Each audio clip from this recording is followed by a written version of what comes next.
All right, so I was just watching a video by the YouTube channel Moon in which they were talking about subscription services and how people don't really own anything anymore, and it's intentional to make more money.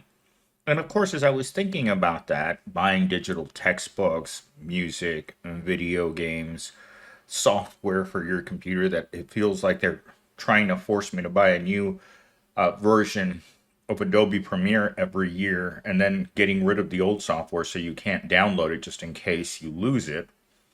But that got me thinking about what they're already doing in a sense. And that's turning even work into a subscription service. Because think about it. What job security do I have? Do you have? There's nothing. And that's the great thing about making everything a subscription, is that you just never get to hold on to anything. And if you're like me, you have to go through periodically and remove the subscriptions that you're not using, because every once in a while I'll be going through a bank statement and I'm like, wait a minute, why am I paying for this? I actually caught Lemonade doing that to me last year where I changed insurance. There's no one at Lemonade Insurance, so you can't really talk to a live person. But I sent them an email to stop my renter's insurance because I'd switched to something that was less money, but they kept charging me. And then they said, "Oh, we're sorry, but we can only refund the last 3 months." Like, they acknowledged the fact that they were wrong and still wouldn't do anything about it. It was my fault for not paying attention. But with that said, let's get into today's video. Let's start with the monologue. So, they've found a way to make us pay just to survive, and we're supposed to be grateful for it. First, they told us jobs were the key to stability, but now we have to subscribe to work, paying hidden fees just to access shifts, get paid faster, or even see better opportunities. It's not just exploitation, it's control. A system designed to keep us desperate, constantly paying into a cycle that gives us less and less in return. If we don't start calling this out, the future of work won't be about getting hired. It'll be about whether or not you can afford to work in the first place. Now, that last part is something I've been saying on this channel for years. We're getting to the point where ordinary people can't afford to work. I know a guy at my current job that spends hours commuting each way to work every day. And you're talking about multiple buses, a train, because he can't afford a car. Why? Well, it's called bankruptcy. And so now he can't afford to go to work. And if you stop and think about whether or not you can afford to go to work, the obvious answer is if you're not living at home as an entry-level worker, you can't afford to work. Between your car, your rent, and your food, that's outpriced the lower tier of society. The entry-level jobs, or should I say the entry-level pay jobs, that's all that you can afford. For many people, including my Gen Z, and they've been systematically priced out. And if you aim a little higher in jobs, well, most people don't have 5 to 10 years of experience to earn a little bit more than $20 an hour. In fact, it's something that ChatGPT wrote a little while ago. It's like, well, in this job description, they're asking for a master's degree, years of experience, and maybe that you've already done that job. No training, no chance for advancement, no promotions, no benefits.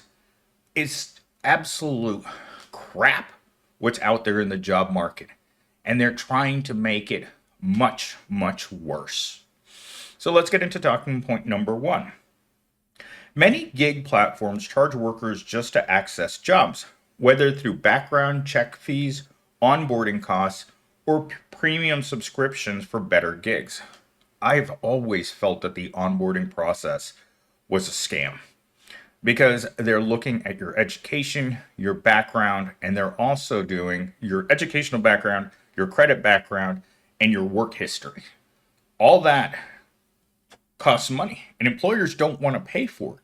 So eventually, you are going to pay in order to be able to access work. My current apartment complex, whether or not you qualify or not, I believe it's a $500 fee up front, whether whether or not they're going to take you as a person that can afford to live in this apartment complex.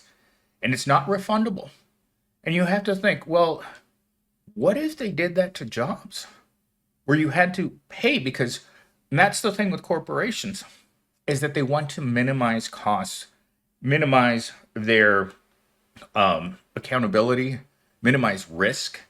And the best way to do that is to force you into paying before you start. That way they don't lose any money. Or forcing you to pay to start the job based on what you put on your resume. And if you don't work out, if let's say you lied on your resume and they find out, they keep the money so that way they don't lose the potential earnings that you could have made for the corporation. Now that might sound far-fetched, but there's already an executive, there's already a team of people out there in the world that's trying to make this happen. Because look at what they've done to us already with everything turning into a subscription. It's only a matter of time before they weaponize jobs against the proletariat. And what does that mean? It means that they're going to set barriers for poor people who will not be able to touch those jobs. I mean, the barriers are already there. Let's just face it. If you've been out there looking for a job recently, you know how tough it is. I've been looking for another job for 6 months. My Gen Z's been looking for another job since day one. And he's becoming more and more disgruntled. This week he told me that he just can't take working there anymore. And I wouldn't be surprised if he didn't show up at work yesterday because he had job interviews to go to. That's how you use your time off. You go to job interviews with your time off. And I've been doing that for many years because sometimes they don't schedule job interviews at a convenient time. But also, every time that you apply to a job, there's only a 3% chance that you might get that job. Think about that next time that you're going to a job interview, that they're wasting your time by going to that job interview that they've already decided they're going to hire someone else for. Again, what does that come down to? Wasting your time and money and your effort. Why? Because they can.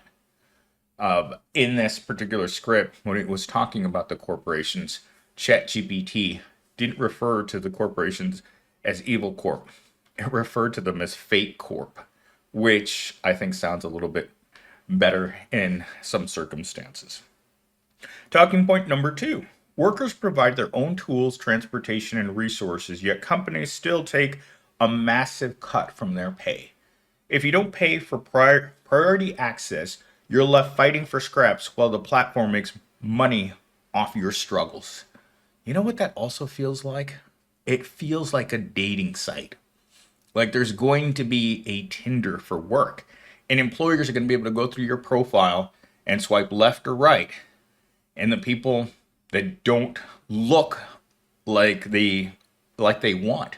Because I've had a few interviews with people who just, it's just personal hygiene wasn't high on their list of things to do that day.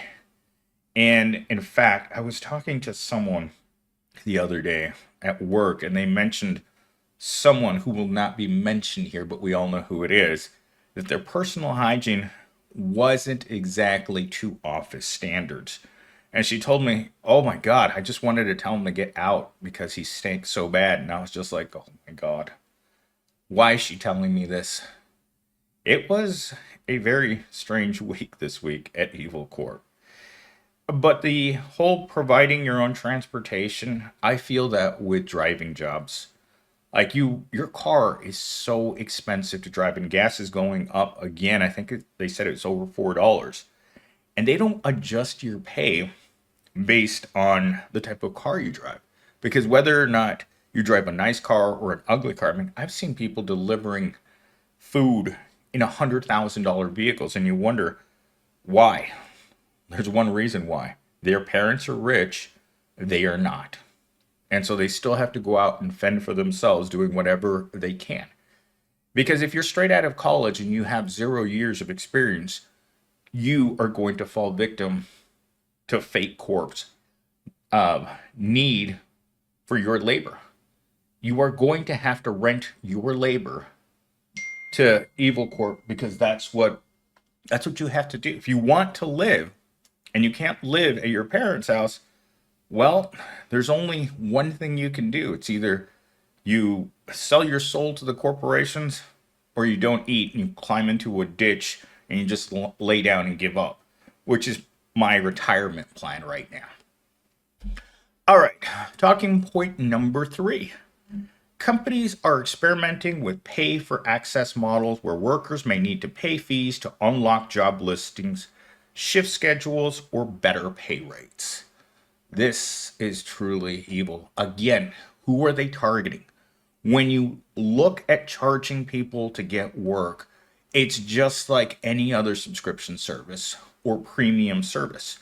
There are gyms for poor people, Planet Fitness, and there are gyms for people who are much better off than you, that are well off, like Lifetime Fitness.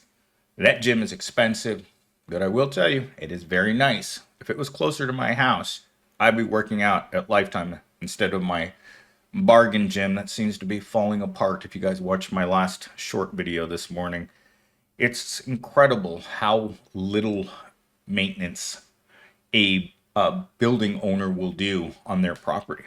Again, maximize their profits, minimize their losses. Taking care of the building is not profitable. So they don't do it. Just like not taking care of your workers. I feel this is just something that's going to progressively get worse, is not taking care of your workers or offering them flexible schedules, almost no benefits whatsoever, hourly per job work, where you show up. If they don't have something for you to be doing every second of the day, they're going to send you home. When I worked in retail, they used to do this to us. If the store wasn't busy, they'd start looking around to send people home. And that's without pay, of course. So if the store was closed, because typically in retail, stores are not busy after the holidays. Stores don't start getting really busy until May 31st, until our first official holiday of the year. Until then, stores are very, very lightly scheduled. And that means that people who during the holiday season would get a full week's worth of work are probably going to drop down to 15 to 20 hours. That's what they did at Walmart for a lot of people. Only the people that had been there a long time would get more hours. But if you were new and let's say someone in management didn't like you, you're going to get sent home a lot. And I did see that on a regular basis, that certain people were always targeted for that.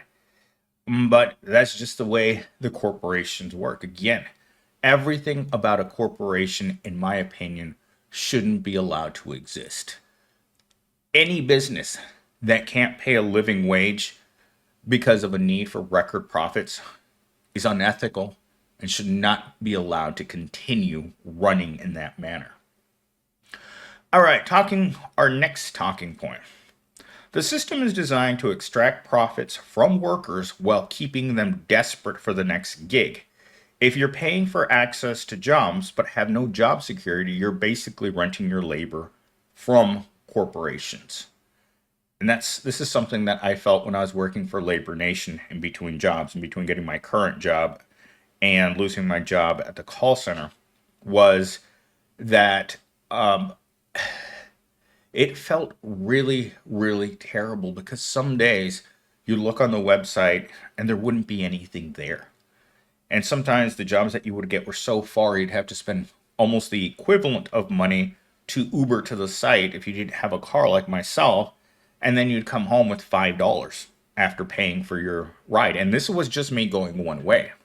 The last job that I went to was in North Scottsdale, and it was just to reboot a server. And I got back home It took me. So it took about 25 minutes to get there in the Uber. It took me about 3 hours to get home. Why? Well, I could afford to Uber there, but then I had to take the bus home. And if you've ever used a bus in a place like Arizona, you know that they're not the best source of transportation. They're slow, they don't really go where you want to go.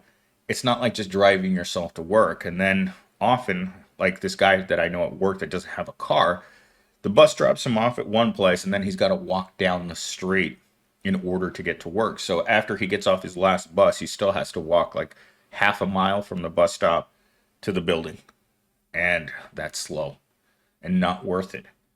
But the whole idea behind gig work is desperation. That's who does gig work. People who are frustrated with the system where they can't find a job, where they're just not qualified for a job that says entry level.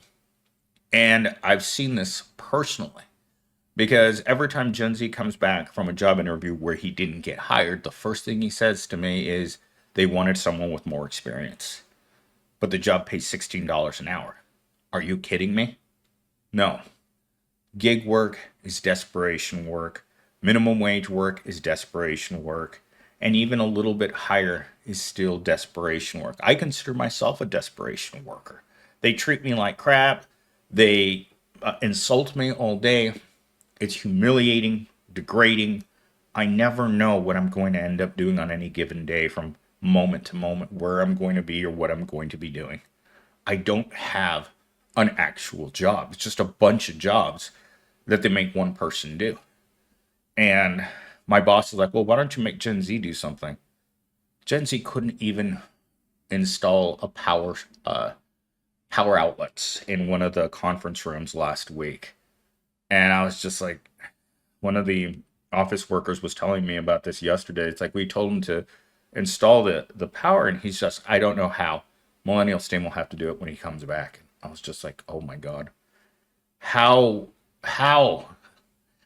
Anyhow, our final talking point for today is companies intentionally keep workers financially unstable so they accept the worst conditions just to be able to survive. Remember, you're not supposed to thrive.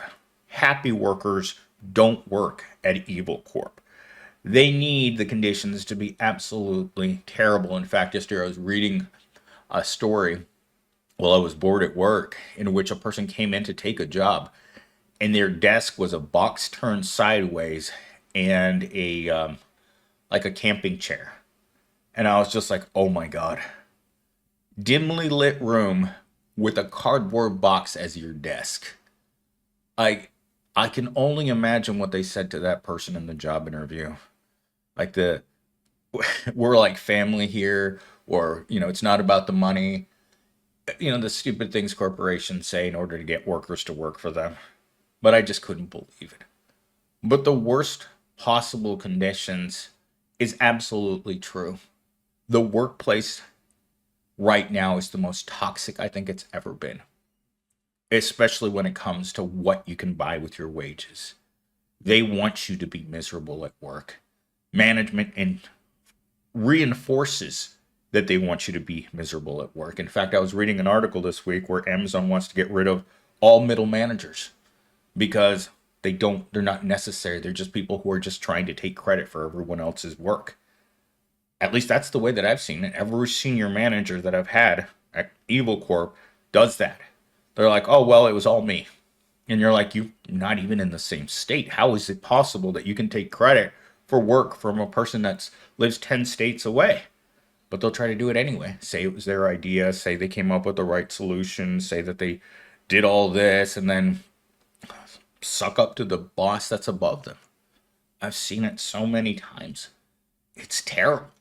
It's just the conditions in which we're expected to survive are just, to me, the standard of living for the proletariat right now is not a human standard. This is the way you treat animals. And we've accepted being treated like animals, being kicked, thrown down, starved. We're cold, we're hungry, we're angry. And the worst part is corporate America just looks at us and like, we pay you nothing, because you're worth nothing. And that's all we'll ever be to them.